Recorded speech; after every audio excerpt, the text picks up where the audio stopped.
لک الحمد یا اللہ الصلاۃ والسلام علیک یا رسول اللہ اما بعد اعوذ باللہ من الشیطان الرجیم بسم اللہ الرحمن الرحیم الحمدللہ۔ اللہ تبارک و تعالیٰ کی دی ہوئی توفیق سے آج ہم ذکر کرنے لگے ہیں بہار کے بہار حضرت سیدنا تیغ علی سرکار رحمۃ اللہ تعالیٰ علیہ کے۔ آپ کا ذکر آج ہم اس لیے کر رہے ہیں کہ آپ کا جو یوم وصال ہے، آپ کا جو یوم عرس ہے، وہ یکم ربیع الثانی یعنی الحمدللہ غوث اعظم رضی اللہ تعالیٰ عنہ کے 11ویں شریف کے مبارک مہینے کی پہلی تاریخ کو ہی آپ کا یوم عرس ہے۔ یوم وصال یکم ربیع الثانی 1378 ہجری بروز بدھ بعد نماز مغرب 6:35 پر حضرت سیدنا تیغ علی سرکار رحمۃ اللہ تعالیٰ علیہ کا یوم وصال ہے، یوم عرس ہے۔ آپ کے اس عرس کی تاریخ پر آپ کی بارگاہ میں خراج عقیدت پیش کرنے کے لیے اور آپ کی بارگاہ سے برکتیں لوٹنے کے لیے، فیض حاصل کرنے کے لیے اور ان کے بارگاہ میں اپنی غلامی کا ثبوت دینے کے لیے یہ بیان میں آپ تک پہنچانے کی سعادتیں حاصل کر رہا ہوں۔ اپنے اسلاف کو، بزرگان دین کو پہچاننے کے لیے، ان کی عظمت و شان کو جاننے کے لیے اس بیان کو آخر تک آپ سنیے، انشاءاللہ آپ کو بڑا لطف آئے گا کہ بہار کے بہار الحمدللہ یہ واقعی میں بہار کے بہار ہیں۔ حضرت سیدنا تیغ علی سرکار رحمۃ اللہ تعالیٰ علیہ کہ کثرت سے بہار کے لوگ، نہ صرف بہار کے بلکہ پورے ہندوستان کے، صرف ہندوستان کے نہیں بیرون ممالک کے لوگ بھی الحمدللہ حضرت سیدنا تیغ علی سرکار رحمۃ اللہ تعالیٰ علیہ سے گہری عقیدت رکھتے ہیں اور ان سے محبتوں کا اظہار کرتے ہیں۔ کرنا بھی چاہیے کہ وہ اللہ کے ولی ہیں اور وہ بھی پیدائشی ولی ہیں، مادرزاد ولی ہیں الحمدللہ۔ آئیے آپ کا ذکر خیر کرتے ہیں۔ حضرت بابرکت، آفتاب ولایت، سراج ہدایت، شیخ المشائخ، محبوب الہی، الحاج الشاہ محمد تیغ علی قادری مجددی آبادانی فریدی مجیبی مظفر پوری قبلہ رضی اللہ تعالی عنہ کی ولادت اپنے آبائی وطن موضع گوریان ضلع مظفر پور جو آستانہ عالیہ سرکار نہی شریف سے 2 میل دکن واقع ہے، اس میں آپ کی ولادت ہوئی الحمدللہ۔ آپ بچپن سے ہی حضرت سیدنا تیغ علی سرکار رحمۃ اللہ تعالیٰ علیہ بچپن سے ہی عبادات کی طرف، ریاضات کی طرف، شریعت کی پابندی کی طرف بچپن سے ہی آپ کا رخ تھا۔ آج کے ہمارے بیان کا موضوع یہی ہے۔ یوں تو سرکار تیغ علی رحمۃ اللہ تعالیٰ علیہ کی زندگی کے بہت ساری بہاریں ہیں جس پر ذکر کی جانی چاہیے، جس پر ضرورت ہے کہ لوگوں تک ان کی باتیں پہنچائی جائیں۔ آج اس بیان میں جو ذکر کروں گا وہ حضرت سیدنا تیغ علی قادری رحمۃ اللہ تعالیٰ علیہ کی زندگی کا وہ پہلو جس میں آپ کی عبادات، ریاضات، شریعت کی پابندی، اللہ تبارک و تعالیٰ کے ذکر کی طرف، خدا کی یاد کی طرف آپ کا جو ایک لگاؤ تھا، انشاءاللہ وہ میں آپ پر واضح کرنے کی سعادت حاصل کروں گا۔ آپ کے بچپن کے تمام اہم واقعات تو یوں ایک مختصر بیان میں نہیں بیان کیا جا سکتا، لیکن آپ کی اہلیہ محترمہ، آپ کی امی جان یہ بیان کرتی ہیں، ان کے بیان کردہ جو واقعات ہیں، انہوں نے جو سرکار تیغ علی رحمۃ اللہ تعالیٰ علیہ کی بچپنے کو ذکر فرمایا ہے، اس تعلق سے میں آپ کو عرض کرتا ہوں۔ آپ کی دادی صاحبہ کہتی ہیں کہ کئی بار ایسا ہوتا تھا کہ آپ سرکار تیغ علی سرکار میرے گود میں ہیں اور پھر یہ گود سے اچانک اتر کر کے خود کمرے میں گئے، اور جب کمرے میں گئے تو میں کیا دیکھتی ہوں کہ اب تھوڑی دیر جب وہ کمرے میں رہے تو مجھے ایک خدشہ لاحق ہوا کہ بچے ہیں، بچپنا ہے اور کافی دیر سے کمرے میں جا کر کے رکے ہوئے ہیں۔ تو آپ کی دادی صاحبہ کہتی ہے کہ میں جب اندر جا کر کے دیکھی تو کیا دیکھتی ہوں کہ آپ الحمدللہ اپنی انگلیوں پر تسبیح گن رہے ہیں، اپنے انگلیوں سے تسبیح پڑھ رہے ہیں اور تسبیح گن رہے ہیں جیسا بڑے لوگ نماز میں گنتے ہیں۔ الحمدللہ سرکار تیغ علی قادری رحمۃ اللہ تعالیٰ علیہ بچپنے میں ہی آپ اپنے گھر میں دیکھا کو آپ تسبیح گن رہے ہیں، بچپنا تھا، آپ چھوٹے تھے۔ تو آپ کی دادی صاحبہ جب نے پوچھی تو کیا کر رہے ہو، یہ آپ کیا کر رہے ہو، تو انہوں نے جب دیکھا کہ دادی نے دیکھ لی اور پوچھ رہی ہیں کہ کیا کر رہے ہو، تو آپ کی دادی صاحبہ کہتی ہے کہ آپ نظریں جھکا کر، سر جھکا کر مسکراتے ہوئے اپنے کمرے سے باہر تشریف لے آئے۔ یوں ہی کہہ رہے ہیں کہ ایک بار آپ کی والدہ محترمہ کہتی ہیں کہ ایک مرتبہ میں کھانا پکا رہی تھی اور یہ میرے نزدیک ہی چولہے کے پاس بیٹھے تھے اور اچانک یہ ہوا کہ یہ چولہے کے پاس سے اپنے کمرے میں تشریف لے گئے، اور آپ کی امی جان کہتی ہے کہ کافی دیر تک جب میں دیکھا کہ کمرے میں ہی ہے تو جا کے دیکھی کیا کر رہے ہیں۔ تو یہ آپ کی امی جان الحمدللہ کہتی ہیں کہ جب میں اندر گئی تو کیا دیکھتی ہوں کہ آپ اپنی شہادت کی انگلی کو آسمان کی طرف اٹھا کر کے اشارے کر رہے ہیں، اور آپ کلمہ شہادت پڑھ رہے ہیں، اللہ کا ذکر کر رہے ہیں، اور اپنی شہادت کی انگلی سے آسمان کی طرف الحمدللہ اشارہ کر رہے ہیں۔ جیسے ہی آپ کی والدہ محترمہ اندر گئیں تو دیکھتی ہیں کہ یہ ایسا کر رہے ہیں، تو پوچھا بابو ایسا کیوں کرتے ہو؟ جیسے ہی والدہ نے پوچھی کہ ایسا کیوں کرتے ہو، تو اپنی نظروں کو جھکا کر کے الحمدللہ آپ مسکراتے ہوئے پھر کمرے سے باہر نکل آئے۔ آپ کی والدہ محترمہ اکثر کہا کرتی تھی کہ سرکار تیغ علی قادری رحمۃ اللہ تعالی علیہ، اکثر ایسا ہوتا تھا کہ بچپنا تھا ان کا، چھوٹے تھے اور یہ سوئے رہتے تھے، تو میں رات کو یہ اٹھ کر کے، آپ کی والدہ محترمہ کہتی ہیں کہ رات کو اٹھ کر کے یہ میرے قدموں کو بوسہ دیتے تھے، اور میرے قدموں کو اٹھا کر کے اپنے رخسار میں، اپنے چہرے میں ملا کرتے تھے برکتیں حاصل کرنے کے لیے۔ میرے مسلمانوں، عاشقان اولیاء و عاشقان رسول، توجہ دو کہ سرکار تیغ علی رحمۃ اللہ تعالی علیہ اپنی والدہ سے اتنی محبت کرتے تھے، جبکہ آپ پیدائشی ولی تھے، اللہ کے ولی تھے پیدائشی طور پر، بچپنے میں بھی آپ اللہ کے ولی ہی تھے، پھر بھی اپنی والدہ سے محبت کا ایک انداز دیکھیے کہ الحمدللہ فرماتی ہے کہ رات کو اکثر سرکار تیغ علی رحمۃ اللہ تعالی علیہ اپنی والدہ کی قدموں کو نیند سے بیدار ہو کر چومتے تھے، اور آپ کے قدم کے تلووں کو اپنے گالوں میں، اپنی پیشانی میں، اپنے چہرے کے مختلف جگہوں پہ لگاتے تھے تاکہ ماں کی قدموں کی برکتیں حاصل کی جائیں۔ الحمدللہ تو اپنے والدین سے محبت کرنا سیکھیے، ماں سے محبت کریں، والد سے محبت کریں، کہ ان کے قدموں کو چومنا الحمدللہ، یہ احادیث میں تو کثرت سے اس کے فضائل آئے ہیں۔ بہرحال والدین کی عظمت کو سمجھیے۔ سرکار تیغ علی قادری رحمۃ اللہ تعالی علیہ کی سچی محبت یہی کہلائے گی کہ آپ ان کے نقش قدم پر چلیں، جس طریقے سے وہ الحمدللہ اپنے والدہ کی یوں خدمت کرتی تھی، والدہ کی اتنی قدر کرتے تھے، والدہ کی اتنی عظمت و شان آپ سمجھتے تھے، ویسے ہی آپ بھی ان کی عظمت و شان کو سمجھیں اور والدین کی خدمت بجا لائیں۔ میرا موضوع ہے سرکار تیغ علی قادری رحمۃ اللہ تعالی علیہ کی عبادات و ریاضات۔ یہ بھی عبادت کا ایک پہلو تھا کہ آپ اپنی دادی صاحبہ کے پاس سے، آپ اپنی امی جان کے پاس سے اٹھ کر کمرے میں جا کر کبھی تسبیح گن رہے ہیں، یہ بھی عبادت ہے، اور کلمہ شہادت پڑھتے ہوئے آسمان کی طرف انگلیوں سے اشارہ کر رہے ہیں، یہ بھی اللہ کی عبادت ہی ہے۔ بچپن میں اللہ کی عبادت اتنی الحمدللہ، اور یہ پھر کہ رات کو اٹھ کر کے اپنی والدہ کی قدموں کو بوسہ دینا، چونکہ والدہ کی قدموں کو بوسہ دینے کی ترغیب رسول اللہ نے حدیث میں فرمایا، اور یوں ہی ان کی عظمت و شان کو بجا لانے کا حکم قرآن نے دیا، تو چونکہ یہ بھی ایک ثواب کا کام ہوا، تو نیکی والے کام، ثواب والے کام کرنے میں آپ الحمدللہ آگے آگے رہتے تھے۔ ہمیں بھی برکتیں حاصل کرنے کی نیت سے اپنے والدین کی خدمت کرنی چاہیے۔ شریعت پر جو آپ کی پابندی کا عالم تھا اتنا سخت تھا۔ دیکھیے شریعت پر پابندی کا عالم یہ تھا کہ اگر کوئی شخص آپ کے ہاتھ کو بوسہ دیتا اور اس کی ناک اور پیشانی آپ کے ہاتھ سے مس ہو جاتی تو فوراً اس کو تنبیہ فرماتے، ڈانٹتے کہ ناک اور پیشانی اعضائے سجود سے ہیں، کہ سجدے کے وقت ناک اور پیشانی زمین پر خدا کے لیے لگاتے ہیں۔ ہاتھ چومنے یا کسی بزرگ کے مزار کو بوسہ دینے میں اس کا خوب خیال رکھو کہ یہ اعضاء ان سے مس نہ ہونے پائیں۔ الحمدللہ یہ بھی ایک برکتیں ہیں کہ آپ کا سرکار تیغ علی سرکار کا کوئی ہاتھ چومتے، اور ہاتھ چومنے میں اگر ناک اور پیشانی لگ جاتی تو سرکار تیغ علی رحمۃ اللہ تعالی علیہ ان کو ڈانٹتے تھے کہ یہ پیشانی اور یہ ناک، یہ دونوں ایسی چیزیں ہیں کہ سجدے میں خدا کی بارگاہ میں جب سجدہ کرتے ہیں تو یہ چونکہ لگتے ہیں یہ اعضائے سجود میں سے ہے، تو مزار کو بوسہ دینے میں بھی اور کسی بزرگ کا ہاتھ چومنے میں بھی اپنی ناک اور پیشانی کو اس سے نہ لگائیں، اس کا خیال رکھیں۔ شریعت کی اہمیت دیکھیے، یوں ہی کوئی آپ کا قدم چومنا چاہتا تو پاؤں تک پہنچنے سے پہلے ہی اس کو اٹھا لیتے اور اس کے سر پر دست شفقت پھیرتے۔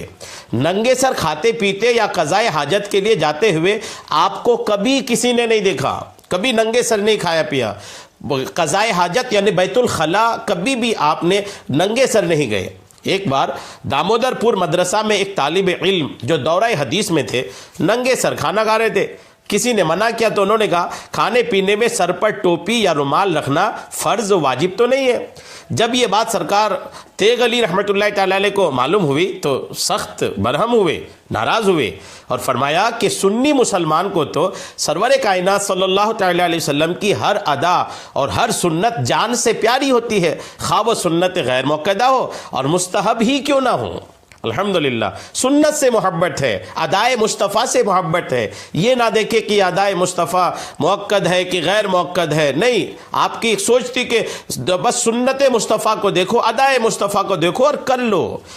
مستحب ہے غیر موقد ہے اس کو دیکھ کر کے ہلکا نہ سمجھو۔ یہ بھی الحمدللہ عشق رسول بھی ہے اور شریعت پر پابندی کا ایک جذبہ بھی ہے۔ ایک بار آپ بلڈ پریشر کے دورے میں سخت بے چین تھے، بلڈ پریشر کا دورہ آپ کو پڑتا تھا، بلڈ پریشر کی شکایت آپ کو تھی۔ ایک بار آپ بلڈ پریشر کے دورے میں بے سخت بہت زیادہ بے چین تھے، کسی کروٹ آرام نہیں ملتا تھا۔ اسی حالت میں استنجا کی حاجت ہوئی، اسی بے چینی میں بستر سے اٹھے اور بدنا لے کر، لوٹا لے کر استنجا خانے میں گئے، اور جب استنجا خانے کے اندر گئے ابھی بیٹھے نہیں تھے کہ فوراً خیال آیا کہ سر پہ ٹوپی نہیں ہے۔ اس حالت میں بھی جبکہ آپ کو بے چینی ہے، آپ کو ایک بلڈ پریشر کے دورے کی وجہ سے سخت بے چینی ہے، دیکھا بنا ٹوپی کے استنجا خانے میں گئے، استنجا ابھی کرنا شروع نہیں کیا، بیٹھے نہیں، خیال آیا، فوراً الٹے پاؤں واپس آئے اور چھپر پر سے ایک کدو کا پتا توڑ کر سر پر رکھا اور استنجے سے فراغت حاصل کی۔ کدو کا پتا، چونکہ اب ٹوپی لینے کے لیے ہو سکتا ہے دور جانا پڑتا ہے اور بے چینی ہے اور سر پر کچھ پردہ بھی نہیں ہے، کھلے سر استنجا بھی نہیں کرنا ہے، جلدی بھی ہے، تو پھر آپ نے الحمدللہ کدو کا پتا توڑ کر اپنے سر پہ رکھا، اس کے بعد سر چھپا کر کے پھر استنجے سے فراغت حاصل کی۔ الحمدللہ اگر کسی کے پائجامے یا تہبند کا نچلا حصہ اتنا بڑا ہوا دیکھتے کہ اس کے پاؤں کے ٹخنے چھپ گئے ہیں تو نہ صرف یہ کہ اس کو ہوشیار فرماتے، تنبیہ فرماتے کہ اتنا نیچا نہ پہنو، بلکہ بعض اوقات اتنا رنج و ملال ہوتا کہ آپ رونے لگتے کہ سنت کے خلاف کیوں کر رہے ہو۔ اس سے اندازہ لگایا جا سکتا ہے کہ آپ کو نبی کی سنتوں سے کتنا شغف تھا، کتنا لگاؤ تھا، کتنی محبت تھی، اور احکام شریعہ کے آپ کتنے پابند تھے۔ خلاصہ یہ کہ اپنی ساری زندگی میں آپ اپنے قول و فعل سے یہی سبق دیتے رہے کہ مسلک سنت پہ اے سالک چلا جا بے دھڑک، منزل مقصود کو سیدھی گئی ہے یہ سڑک۔ آپ کا پیغام تھا یہ کہ مسلک سنت پہ اے سالک چلا جا بے دھڑک، منزل مقصود کو سیدھی گئی ہے یہ سڑک۔ سرکار تیغ علی رحمۃ اللہ تعالی علیہ طاعت و عبادات اور مجاہدہ و ریاضات میں اولیاء متقدمین کا نمونہ تھے۔ ابتدائے سن شعور سے ہی آپ عبادت و ریاضت کی طرف مائل تھے۔ فرض نمازیں تو کیا قضا ہوتی کہ اس کم سنی ہی کے دنوں میں، بچپنے کے دنوں میں ہی نماز تہجد اور مجاہدہ کے عادی ہو چکے تھے، جیسا کہ بیعت طریقت کے باب میں یہ الحمدللہ تحریر ہے۔ طالب علمی کے زمانے میں پڑھنے لکھنے کے بعد جو وقت بچتا، سرکار تیغ علی سرکار رحمۃ اللہ تعالی علیہ، دیکھیے جب طالب علمی کا دور تھا، آپ نے مدرسے میں پڑھائی حاصل کی، جب طالب علمی کا دور تھا اور لکھنے پڑھنے کے بعد جو وقت بچتا، تلاوت کلام پاک اور ذکر الہی آپ کا محبوب مشغلہ تھا۔ اسی کثرت اذکار اور شب بیداری کا نتیجہ تھا کہ اب آپ آغاز شباب ہی سے، جوانی کی شروعات ہی سے طرح طرح کے جسمانی امراض میں مبتلا ہوتے رہے۔ چنانچہ جس روز آپ جد طریقت حضرت مولانا شاہ محمد سمیع احمد صاحب منگیری رحمۃ اللہ علیہ کے حلقہ ارادت میں داخل ہوئے، آپ کے عم محترم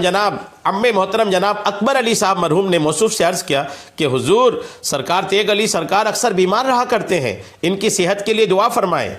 ان دنوں حضرت کے ہاتھوں اور پاؤں میں جلن رہا کرتی تھی، سرکار تیغ علی رحمۃ اللہ تعالی علیہ کے ہاتھ پاؤں میں جلن رہا کرتی تھی، جس کے سبب راتوں کو نیند نہیں آتی تھی۔ حضرت دادا صاحب رحمۃ اللہ علیہ نے آپ سے پوچھا کہ کچھ ذکر و شغل میں رہتے ہو؟ آپ نے جواب دیا ہاں میں وظائف کرتا ہوں، ریاضات مجاہدات کرتا ہوں۔ تو پھر آپ کے دادا صاحب نے پوچھا وہ کون سے اذکار ہیں بتلاؤ؟ آپ نے بتلایا تو دادا صاحب رحمۃ اللہ تعالی علیہ نے حیرت سے فرمایا اس کم عمری میں یہ جلالی اذکار اور وہ بھی اس کثرت سے؟ اچھا ان اذکار کو چھوڑ دو، میں جو بتلاتا ہوں اس کو کرو۔ اذکار، ریاضات، مجاہدات، اس کی بھی اپنی ایک تاثیر ہوتی ہے، جلالی تاثیر بھی ہوتی ہے، جمالی تاثیر بھی ہوتی ہے۔ بچپنے سے ہی سرکار تیغ علی رحمۃ اللہ تعالی علیہ جلالی اذکار کرتے تھے، جس کی وجہ سے کچھ معاملات آپ کے ساتھ پیش ہوئے، تو آپ کے دادا صاحب رحمۃ اللہ تعالی علیہ نے وہ جلالی اذکار الگ کر کے جمالی اذکار عطا فرمائے، تاکہ اس کی تاثیر اس کے بدن میں سرکار تیغ علی سرکار رحمۃ اللہ تعالی علیہ کے بدن میں سمجھ میں آئے۔ اس روز سے اپنے مرشد کے بتلائے ہوئے اذکار میں مشغول ہو گئے۔ پھر ان کے وصال کے بعد جب حضرت شاہ مولا علی لال گنجی رحمۃ اللہ علیہ کے حلقہ مسترشدین میں داخل ہوئے تو مسلسل 22 سال تک آپ کی خدمت میں رہے۔ اس طویل مدت میں فرائض و واجبات کے ساتھ حضرت شاہ صاحب موصوف کی جیسی خدمت آپ نے کی، وہ اس دور میں اپنی آپ ایک مثال ہے۔ شدید علالت اور بیماری اور حالت سفر میں بھی سرکار تیغ علی قادری رحمۃ اللہ تعالی علیہ عبادت و ریاضت اور اوراد و اشغال میں کبھی کوئی سستی نہیں کیا۔ چند سالوں میں جبکہ بلڈ پریشر کے شدید دورے آپ کو پڑنے لگے تھے، 3 4 آدمی آپ کی خدمت میں لگے رہتے، مگر کسی کروٹ آرام نہیں ملتا۔ رات میں آنکھوں سے نیند آپ کے غائب ہو چکی تھی۔ اس حال میں بھی دیکھا گیا کہ پچھلی رات میں جب حسب معمول بستر سے اٹھ جاتے اور شدید سردی میں بھی ٹھنڈے پانی سے وضو کرتے اور نماز تہجد ادا کر کے اپنے اوراد و اشغال میں مشغول ہو جاتے، تکلیف کے بعد بھی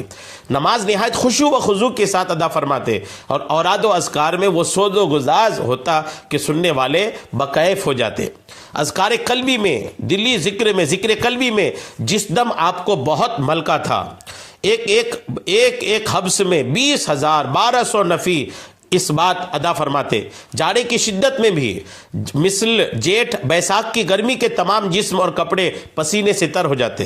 وہ 3 بجے رات سے صبح تک مسلسل ریاضت و مجاہدہ میں مشغول رہتے، پھر نماز فجر کے بعد سے 8 بجے تک مراقبات و مشغولی اور طالبین کی تعلیمات کی اصلاح فرماتے تھے۔ نماز جماعت کے اہتمام و التزام کا یہ عالم تھا کہ بیماری کے دنوں میں بھی 2 آدمیوں کے سہارے مسجد میں تشریف لے جاتے اور نماز با جماعت ادا فرماتے تھے۔ بہت کم نمازیں آپ نے بغیر جماعت کے پڑھی، وہ بھی سخت بیماری میں، جبکہ کمزوری حد سے بڑی اور ہلنا ڈلنا تکلیف دہ ہو گئی۔ پھر جب اتنی طاقت ہوئی کہ دوسروں کے سہارے بھی مسجد میں جا سکے تو جماعت میں شرکت فرمانے لگے۔ بچپن ہی سے روزے کے بہت عادی تھے، روزہ رکھنا تھا، جس کا لازمی نتیجہ یہ ہوا کہ سن بلوغ کو پہنچنے کے بعد رمضان المبارک کے فرض روزوں کے علاوہ بکثرت نفل روزے بھی رکھا کرتے تھے، مگر عمر شریف جب نصف سے زیادہ گزر چکی اور مسلسل علالتوں کی وجہ سے کبھی کمزوری ہو گئی، بہت کمزور ہو گئے، تو نوافل کے روزے چھوٹ گئے تھے، مگر رمضان کے روزے بیماریوں اور سفر میں بھی کبھی نہیں چھوڑا۔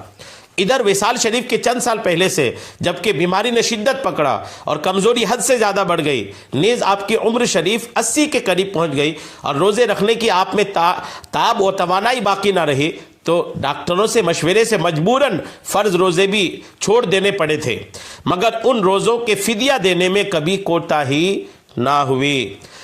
اللہ کے کلام کی تلاوت شریف آپ کا بہت محبوب مشغلہ تھا۔ اکثر 9-10 بجے دن میں ناشتہ سے فارغ ہو کر کلام اللہ شریف لے کر بیٹھ جاتے اور 11 بجے تک تلاوت فرماتے رہتے۔ کسی روز حاجت مندوں کی بھیڑ یا کسی دوسری وجہ سے صبح کو فرصت نہ ہوتی تو بعد نماز ظہر تلاوت فرماتے۔ سفر میں بھی وہ حمائل شریف جو اخیر دم تک آپ کی تلاوت میں رہا ضرور ساتھ لے جاتے۔ یہ آپ کی کرامت کہیے یا کثرت تلاوت کی برکت کہ کبھی کوئی آیت دیکھنا ہوتی تو اس انداز سے قرآن کھولتے کہ اکثر پہلی دفعہ وہ صفحہ نکل آتا تھا جس میں وہ آیت ہوتی، حالانکہ اس میں کوئی نشان نہیں دیا رہتا۔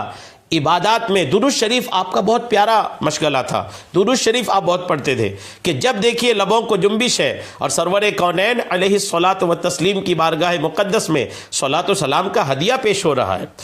درودوں میں ندائیہ درود شریف اکثر پڑھا کرتے اور مریدوں کو بھی سب سے پہلے تعلیم خمسہ میں 500 بار صلی اللہ علیہ یا رسول اللہ پڑھنے کی ہدایت فرماتے، غرض کہ آپ عبادت الہی و ریاضات باطنی کے وہ مجسمہ تھے جس کی نظیر اس دور میں ملنا